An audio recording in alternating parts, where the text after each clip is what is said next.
Ariel Teran says, about a year ago, I moved to Germany to pursue my bachelor's degree in cybersecurity, and I recently started working for a big corporation. Although I'm in an objectively good situation, it does not feel right for me.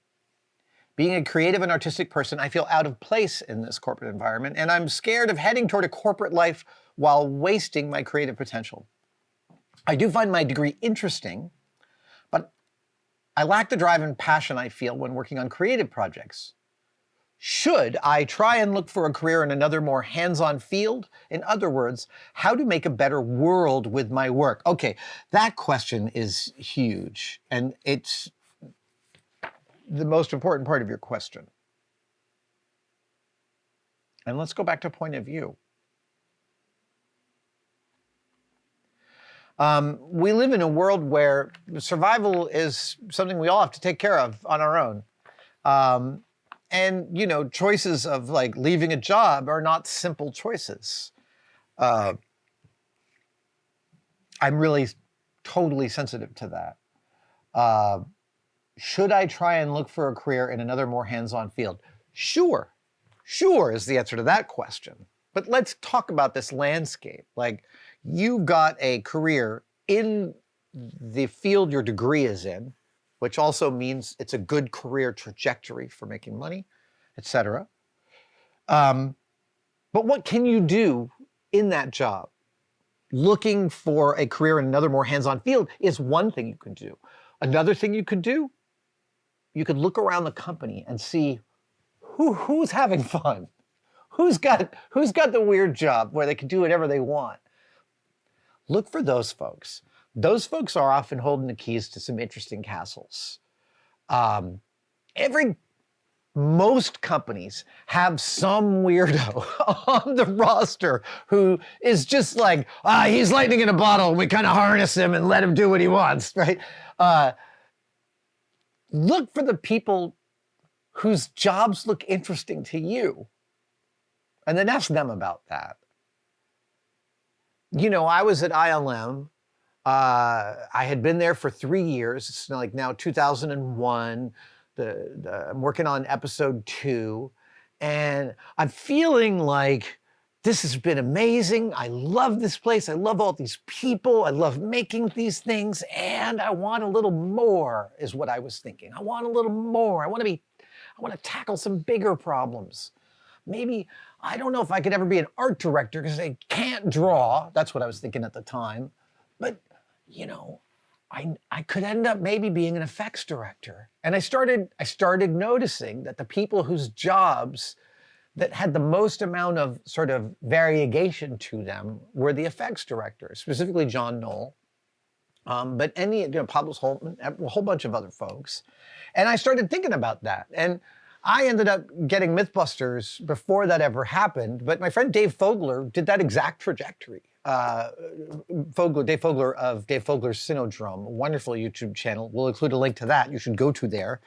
And Dave ended up doing, and I don't mean to say, I would have done exactly what Dave did. Who knows what those alternative universes hold. But that was definitely something I was looking at. And I was asking myself those questions like, okay, this has been great, and I'm feeling like I want a little more. So, Ariel, I want to tell you, just asking yourself this question, I think, is a really important creative attitude, is a really important attitude towards achieving your goal. Your goal is to make a better world with your work. Let's just state that. You want to make a better world with your work. The way you're going to do that is by finding a niche in which you are the person that could solve these problems. And I counsel you not just to look for other jobs in hands-on fields or to look at other folks, but also you're already picturing that you want this work to be satisfying to you. Keep that vision alive. Keep thinking to yourself, what do I want it to feel like when I'm at work? These, again, are like, we're never going to get to the perfect thing. Every job has its compromises. But the exercise of thinking through an idealized work environment is really important, because you start to picture, when you picture in your mind's eye this work environment that includes satisfaction and the ability to see that your work has an affect and professional recognition, when you picture these things that you want, later on, when a job has a few of those things, maybe enough to tip the scales for you, you'll recognize it. That's what the exercise of picturing the future is for. It's for preparing your mind so that when the future arrives, you see it. Opportunity favors the prepared mind is the quote. And that's how you prepare it. You think through, how do I want this working life to feel? And the reason I go so abstract is because I'm not as smart as the world in solving my own problems, right? I could think through a few industries where I might do more hands-on work, maybe magic construction, maybe window display. But when you spend that time thinking through how you want it to feel, again, when that job offer shows up, you will likely be able to recognize it. And the story I have in support of this is in the spring of 2002, I did this big job for Old Navy. It paid a lot of money because it was a rush job and no one else was going to take it. I flamed out spectacularly on this job, but I delivered them a plan B within the scheduled contract, and they paid me in full for this rush job that I executed in like 6 days. And it was so much money, I was able to buy my first new computer. And this was exciting because Apple had just released a computer that could edit digital video, had DV in, Firewire, had Firewire port in the actual laptop. It was the Pismo, not the Wall Street, but the Pismo. And I bought a brand new Pismo and a Sony Handycam TRV-10, and I started teaching myself the rudiments of digital filmmaking. Not for any reason except that I was interested in expanding my skill base in this. And that's when Jamie called and was like, hey, you want to shoot a demo reel for this weird show called Mythbusters I just got a call about. I view that as me preparing my mind for a future I didn't know was coming. And when Jamie called, I realized, oh, I've got a backpack with a full video production facility in it. Let's go.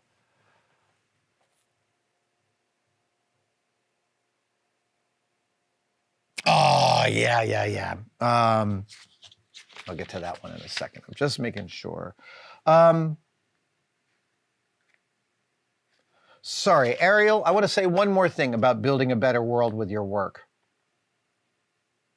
There is no way to build a better world without a community.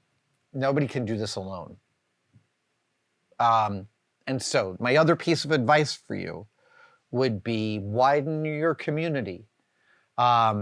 If you're interested in hands-on work, I mean, let's just say you're interested in theater. There are places you could go volunteer. There are local community theaters. Again, the moment you jump into a plasma pool like that, man, you find a community, and then you have a group of people you're talking to about the thing that you're interested in, and that's where opportunities arrive.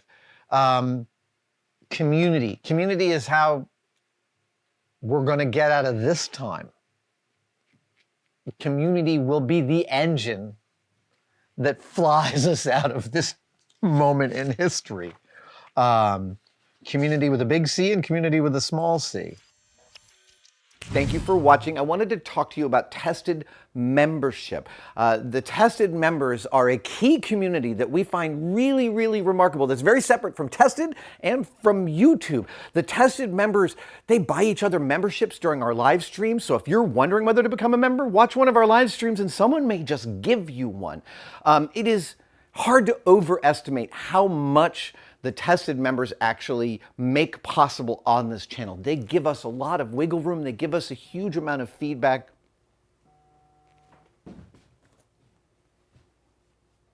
That's a member right now. Thank you so much for enjoying your membership. Description for everything you need to know. And for all the members out there, thank you, thank you, thank you.